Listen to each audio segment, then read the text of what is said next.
है मसीह का प्यारा वचन, ये है वचन प्यारा। परमेश्वर के धन्य नाम की महिमा हो। प्रभात मनन के सत्र 2200 में आप सभी का बहुत ही विनम्रता के साथ स्वागत करता हूँ। आइए आज को मनन के लिए हम पढ़ते हैं याकूब अध्याय 1 पद 6 और 7। पर विश्वास से मांगे और कुछ संदेह ना करे, क्योंकि संदेह करने वाला समुद्र की लहर के समान है, जो हवा से बहती और उछलती है। ऐसा मनुष्य यह ना समझे कि मुझे प्रभु से कुछ मिलेगा। प्रार्थना में संदेह करना कई लोग सोचने के समान एक स्वाभाविक प्रक्रिया नहीं है, बल्कि एक पाप है। क्योंकि जब हम परमेश्वर से प्रार्थना की जाने वाली बात पर संदेह करते हैं, तो हम वास्तव में परमेश्वर के अस्तित्व तथा उनकी सामर्थ्य पर संदेह कर रहे हैं। यदि हम वास्तव में विश्वास करते हैं कि एक सर्वशक्तिमान परमेश्वर है, तो हमारी आवश्यकता की पूर्ति करने की उनकी क्षमता पर हमें संदेह करने की आवश्यकता नहीं। प्रार्थना करते समय हमारे मन में संदेह उत्पन्न होने का प्रथम कारण यह है कि हमें ये विश्वास पूर्ण रूप में नहीं है कि परमेश्वर वास्तव में है या नहीं।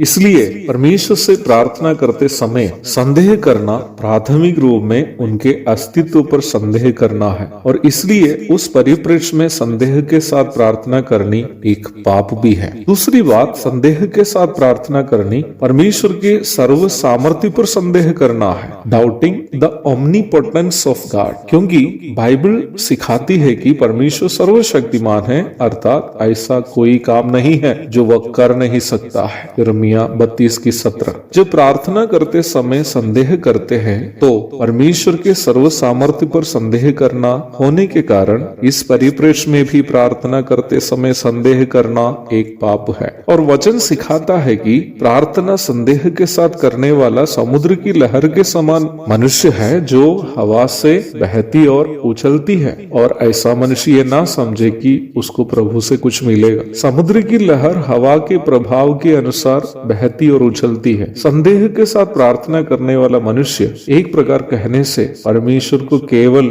जांच रहा है कि परमेश्वर उसके काम करने की क्षमता रखता है या नहीं। वचन स्पष्ट रूप में कहता है कि ऐसा व्यक्ति परमेश्वर से कुछ भी प्राप्त नहीं करेगा। इब्रानी 11:6 में हम इस प्रकार पढ़ते हैं कि परमेश्वर के पास आने वाले को ये विश्वास करना चाहिए कि वो है, और वैसे ही उनकी आवश्यकता पूर्ति करके देने की क्षमता भी वो परमेश्वर रखता है। इसे विश्वास करना होगा। परंतु ये बात हम सबका अनुभव भी है कि हम जितनी बात के लिए प्रार्थना करते हैं, उन सभी बातें हम प्राप्त भी नहीं करते। ऐसी परिस्थिति में प्रार्थना करते समय मन में ये संदेह उत्पन्न होना स्वाभाविक है कि प्रार्थना का जवाब परमेश्वर से मिलेगा कि नहीं। और निम्न संदेह के बारे में ही हम अभी देखे हैं कि उस प्रकार संदेह करना पाप है। क्या इस पद का अर्थ यह है कि हमें जो भी चाहिए उसे परमेश्वर देगा करके पूर्ण विश्वास से प्रार्थना करे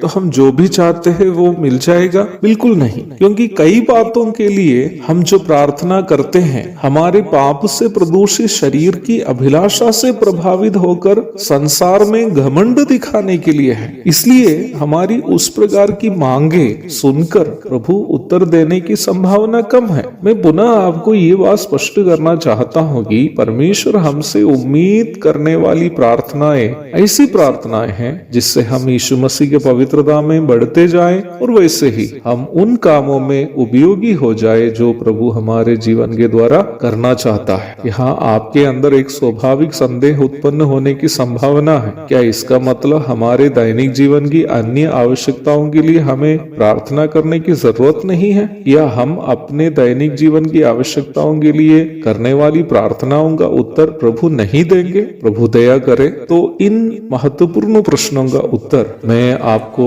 एक उदाहरण के साथ कल बताऊंगा। तब तक के लिए आपसे विदा हो जाता हूँ। प्रभु आप सबको आशीष दे। आमीन।